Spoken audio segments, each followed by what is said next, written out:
안녕하세요. 생명의 흐름입니다. 이번 주는 2022년 여름훈련 집회 메시지 10번입니다. 메시지 10번의 제목은 주님의 회복, 시온을 건축하는 것입니다. 오늘은 송재석 형제님과 함께 하겠습니다. 형제님 안녕하세요. 네, 안녕하세요. 네, 이번 주 메시지에 대한 간략한 교통을 부탁드리겠습니다. 네, 이번 주 메시지 10번이죠.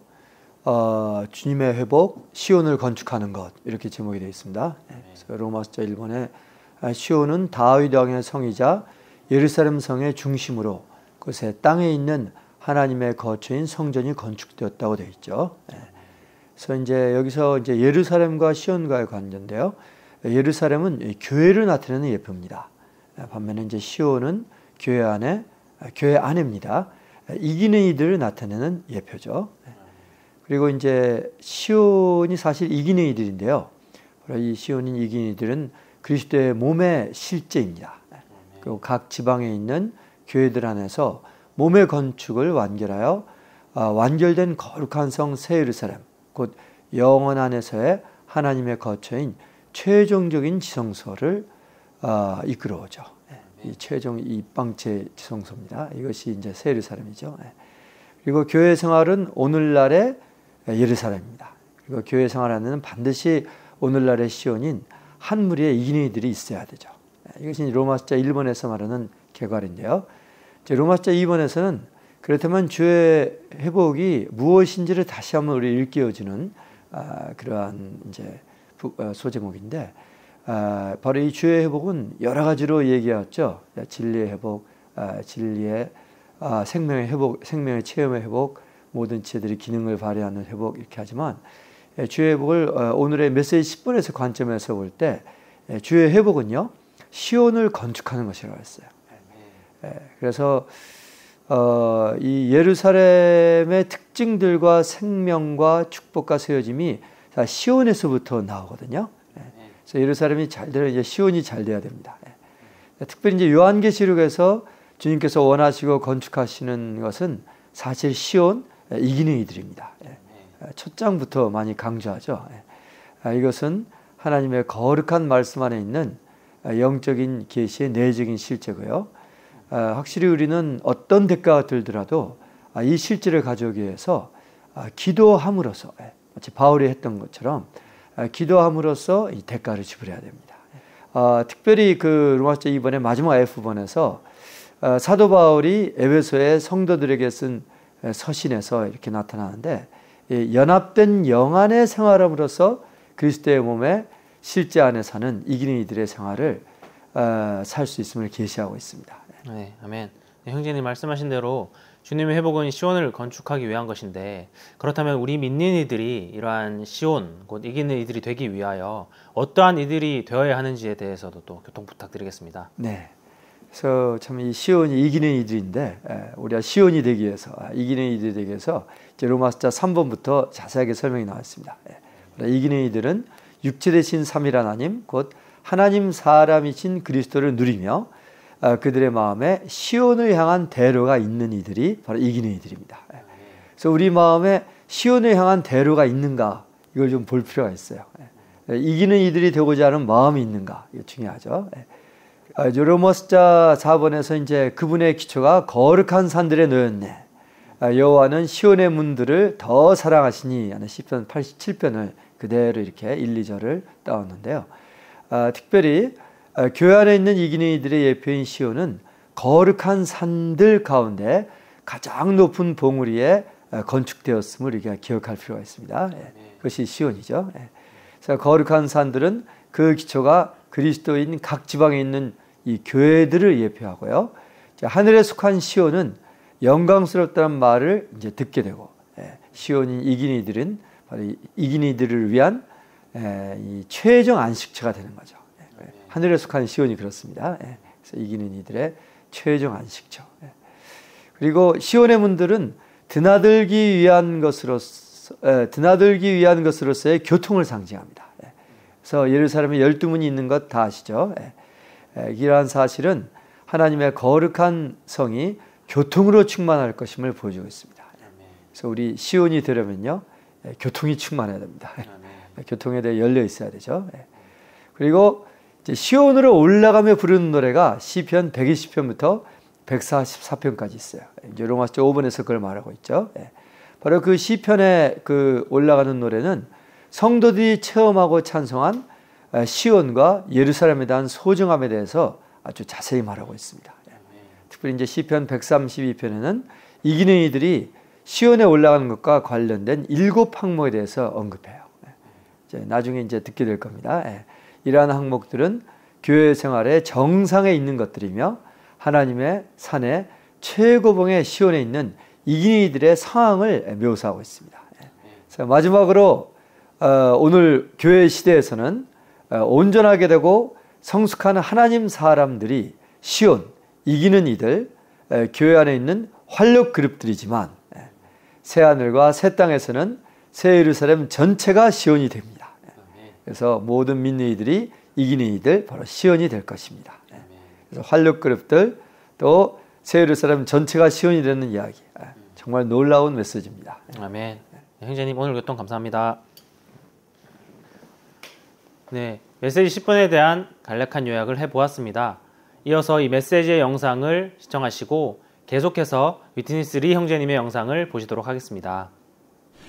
Now, tonight, actually, we come to quite an important crystal or message that is concerning what the Lord's recovery is.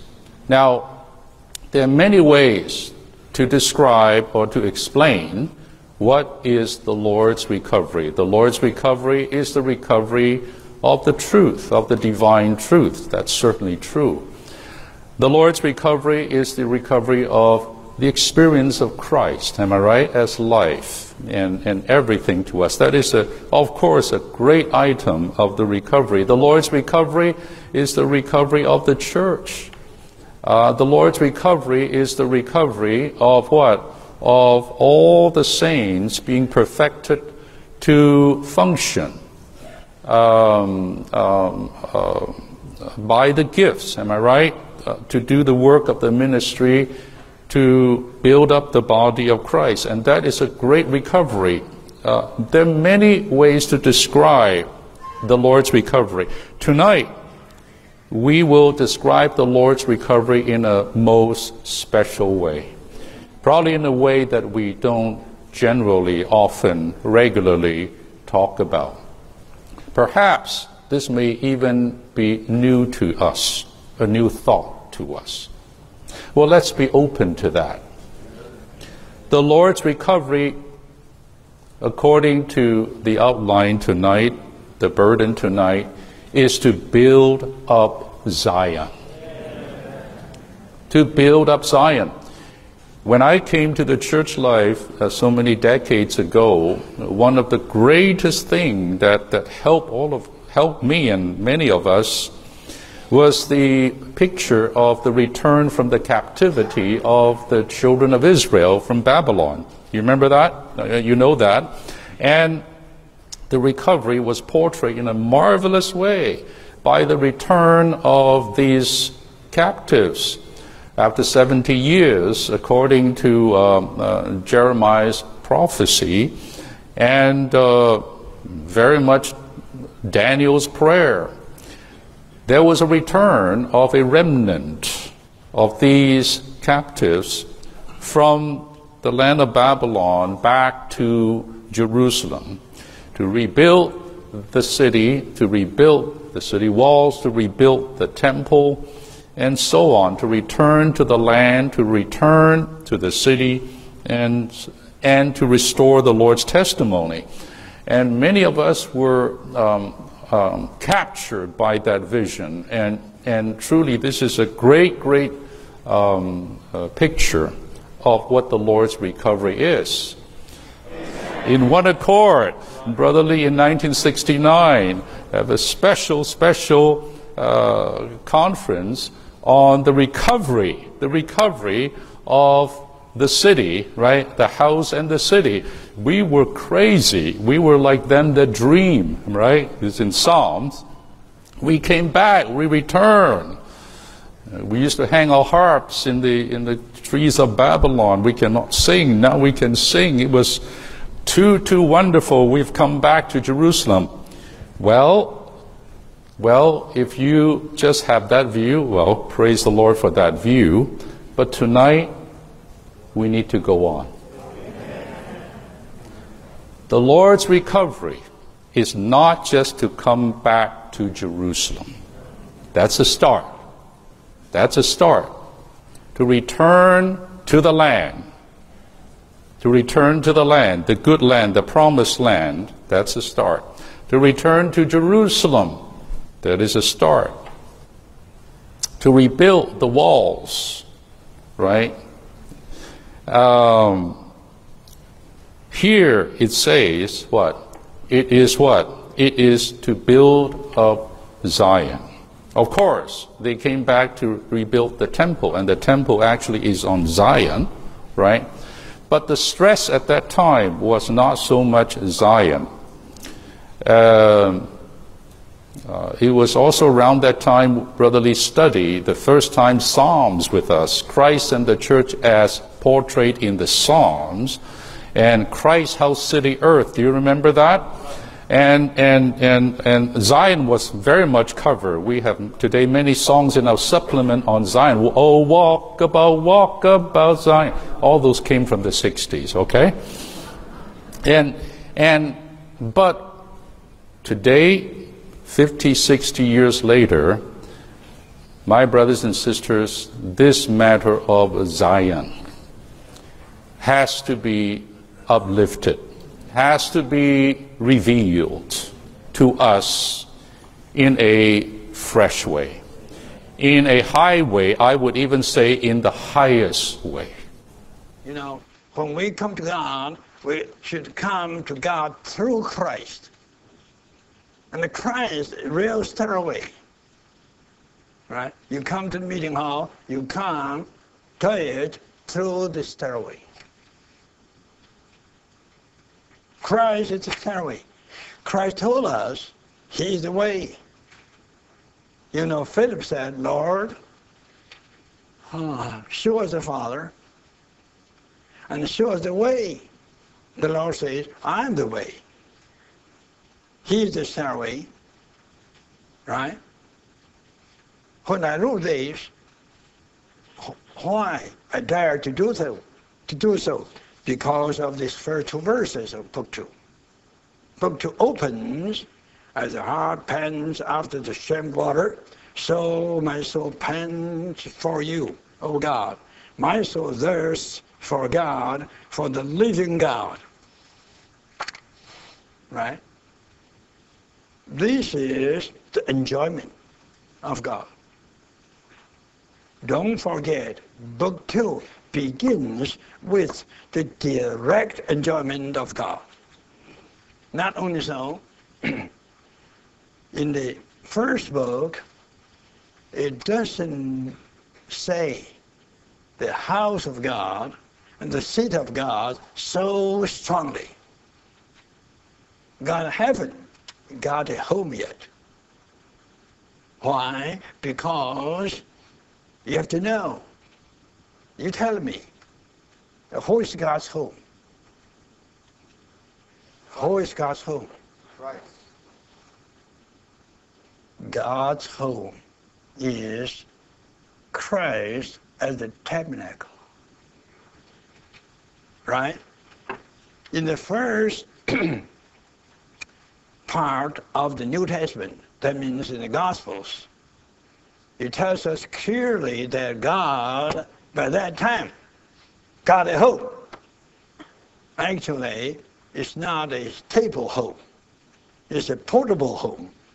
It's a tent. It's a tabernacle. What is that? That is the Christ. Christ is God's tent. Right?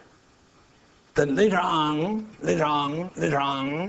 Christ, God, what? Mingled with His Spirit, with His believers. And His believers become His what?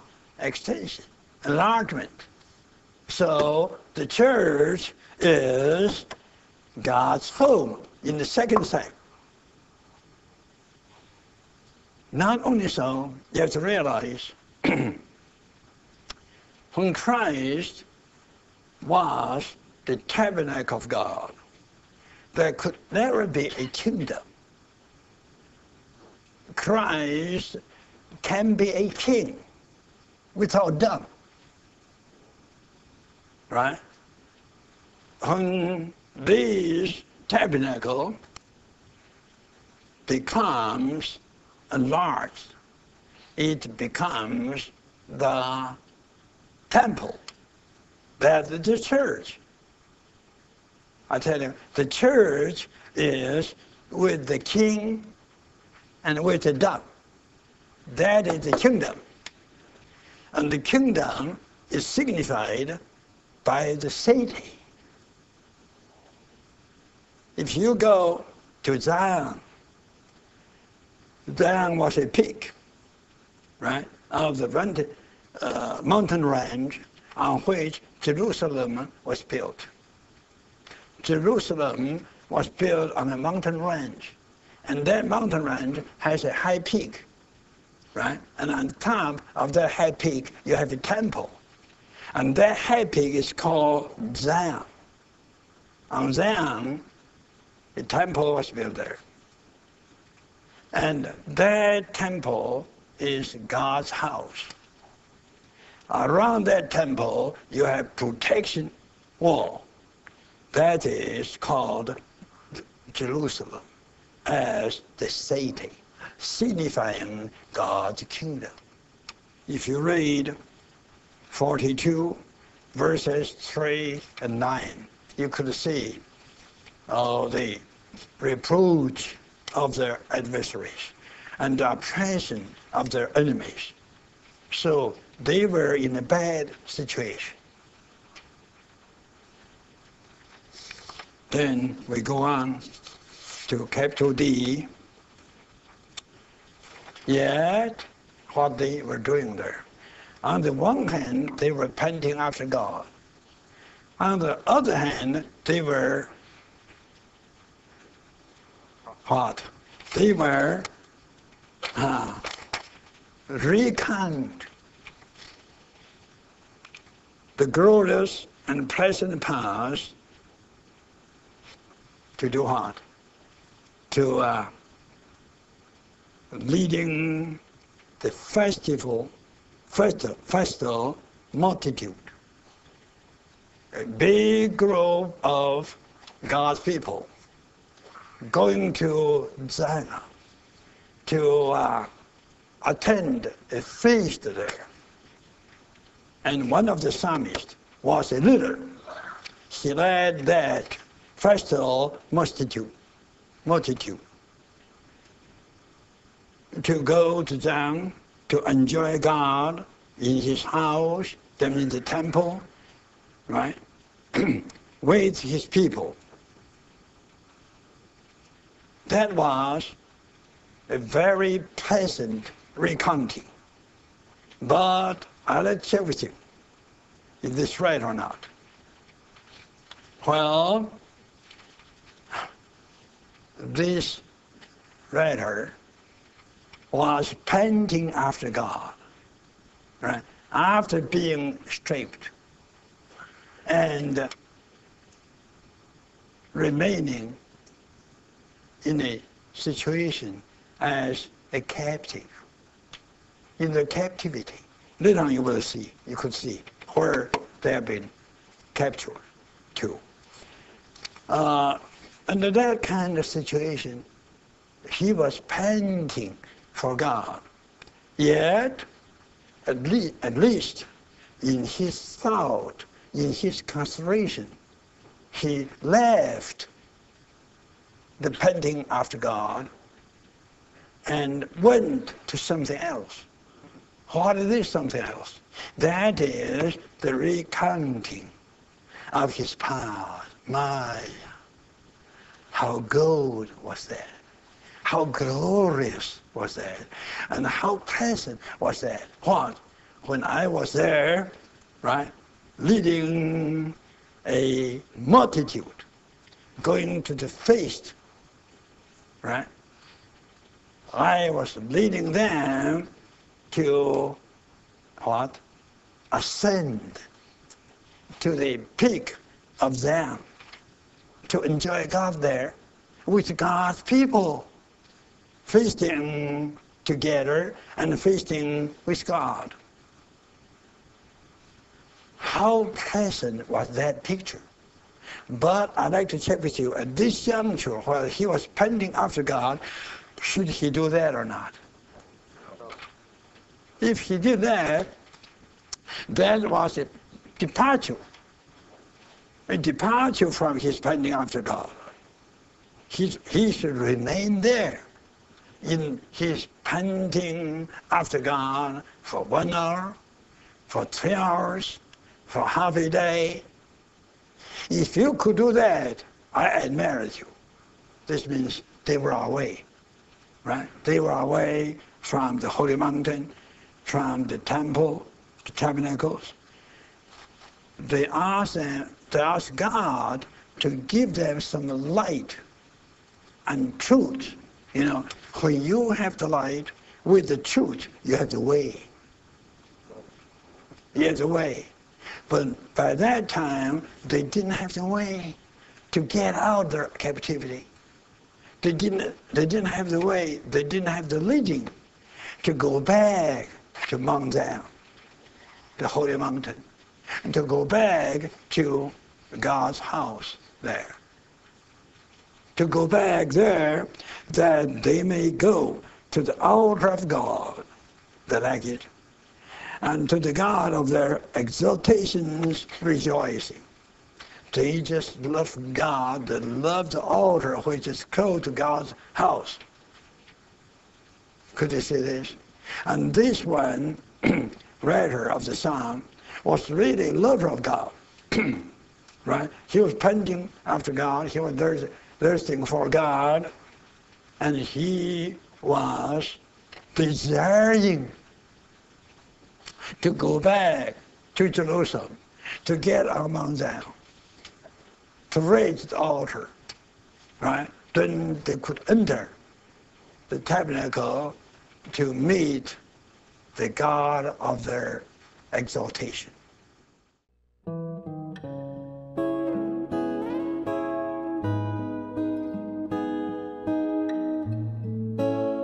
성경은 이 땅에서의 하나님의 움직임이 첫째로는 아담 족속을 통해, 둘째로는 아브라함 족속을 통해, 셋째로는 교회를 통해, 넷째로는 이기는 이들을 통해 수행됨을 밝혀줍니다. 하나님은 그분의 의도를 이루시기 위해 아담을 창조하셨습니다. 그러나 아담 족속을 구성하는 아담과 그의 자손은 하나님의 의도를 성취하는 데 실패했습니다. 따라서 하나님은 다른 족속인 아브라함 족속에게 가셨습니다. 그러다가 아브라함의 자손인 이스라엘 자손도 하나님의 의도를 이루지 못하자 그분은 교회에게로 향하셨습니다. 그러나 교회는 하나님의 의도를 성취하는 데 있어서 성공하지 못했습니다. 하나님의 경륜의 성취를 위한 이 땅 위에서의 그분의 움직임은 궁극적으로 이기는 이들을 통해 이루어집니다. 이기는 이들은 주님께서 그분의 움직임을 완성하기 위한 마지막 주자의 사람들입니다. 요한계시록 2장과 3장의 7 교회에게 보내는 서신에서 주님은 7번 말씀하시어 이기는 이들을 부르셨습니다. 성경은 이기는 이들이 주님을 위해 성공한 이들임을 계시합니다. 구약에는 시온을 중심으로 하는 예루살렘 성이 있었습니다. 예루살렘은 산악지대에 지어졌습니다. 시온산은 예루살렘이 지어진 산들 중 하나였습니다. 시온이 중심이고 예루살렘은 주변 영역이었습니다. 교회 생활은 오늘날의 예루살렘으로서 교회 생활 안에는 한 무리의 이기는 이가 있어야 하며 이 이기는 이들은 오늘날의 시온입니다. 요한계시록 14장에 따르면 이기는 이들은 어린 양과 함께 시온산에 서 있습니다. 사실상 예표론에서 이기는 이들은 오늘날의 시온입니다. 그리고 요한계시록의 마지막 2장에는 새 예루살렘이 있습니다. 시온이 없이 예루살렘은 유지되거나 지속될 수 없습니다. 시온은 거룩한 성의 고봉, 중심, 높아짐, 강화됨, 풍성함, 실제입니다. 마찬가지로 이기는 이들은 교회의 고봉이자 중심이자 실제입니다. 어느 지방의 교회 안에 이기는 이들이 없다면 그 교회는 시온이 없는 예루살렘과 같습니다. 각 지방에 있는 교회에는 몇몇 이기는 이들이 있어야 하며 이 이기는 이들은 그 지방에 있는 교회의 고봉이자 중심입니다. 그들은 그 지방에 있는 교회의 높아짐, 강화됨, 풍성함, 실제입니다. 만일 여러분이 그 지방의 교회에서 이러한 이기는 이들을 제거한다면 그 교회는 바람 빠진 타이어와 같게 될 것입니다. 만일 한 교회에 이기는 이들이 있다면 그 교회는 시온의 고봉을 가진 예루살렘과 같을 것입니다. 이기는 이들의 시대에 하나님의 의도는 그리스도의 몸의 건축을 완결함으로써 새 예루살렘을 가져오는 것입니다. 요한계시록 2장과 3장에서 7 교회에게 보낸 7 서신에서 주님께서 이기는 이들을 부르시는 것은 활력화되는 것과 관계 있습니다. 우리가 이기는 이들이라면 분명 활력적일 것입니다. 즉, 우리는 살아있고 활동적일 것입니다. 요한계시록 3장에서 주님은 사대 교회가 죽어있는 것과 라오디게아 교회가 미지근한 것을 둘 다 유죄 판결하셨습니다. 미지근한 이들은 활발하지 않습니다. 따라서 활력적인 것은 사대의 죽어있음과 라오디게아의 미지근함을 둘 다 이기는 것입니다. 주님께서 이 두 교회에게 보내신 서신은 우리가 살아있고 활동적이기를 요구하신다는 것을 분명히 보여줍니다. 사대 교회에게 주님은 내가 너의 일을 안다. 네가 살아있다는 이름은 가지고 있으나 사실 죽어있다 라고 말씀하셨습니다. 이것은 사대 교회가 이름은 있으나 실제가 없다는 것을 가리킵니다. 원칙적으로 이것은 우리의 상태를 묘사하기도 합니다. 주님의 회복 안에서 우리는 보다 깊은 진리들과 말씀 안에 신성한 계시의 풍성을 소유하고 있습니다. 그러나 우리에게는 이러한 풍성한 진리의 실제가 많이 없을지도 모릅니다. 높은 진리와 영적인 풍성의 실제는 활력화됨입니다. 따라서 우리는 반드시 활력화되어야 합니다. 우리가 활력화되지 않는다면 교회 안에 있을지는 모르나 이기는 이들 가운데 있지는 않은 것입니다. 각 지방에 있는 교회 안에 있는 것은 우리를 보다 쉽게 이기는 이들이 되게 하지만 이것은 교회 안에 있는 한 우리가 이기는 이들이라는 말이 아닙니다. 우리는 반드시 교회 안에 남아 있어야 하지만 단지 습관적인 방식으로 집회에 참석해서는 안 됩니다. 우리는 활력화되어야 합니다. 본 내용은 미니스트리 다이제스트 2022년 여름 훈련 집회 열왕기상하 결정연구 2권에서 일부를 발췌한 것입니다.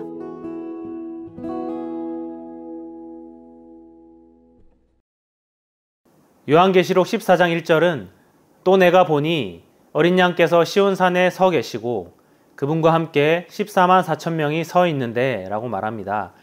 우리도 장차 시온에 이기는 이들로서 어린 양과 함께 시온산에 서 있게 되기를 간절히 소망합니다.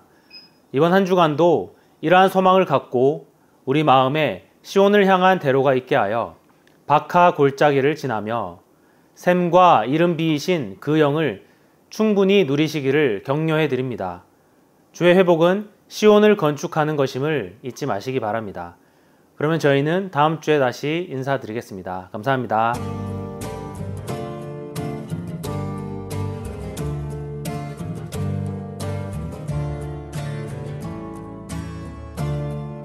소리 높여 크게 찬송하여라. 예루살렘에 거하시는 주 사람들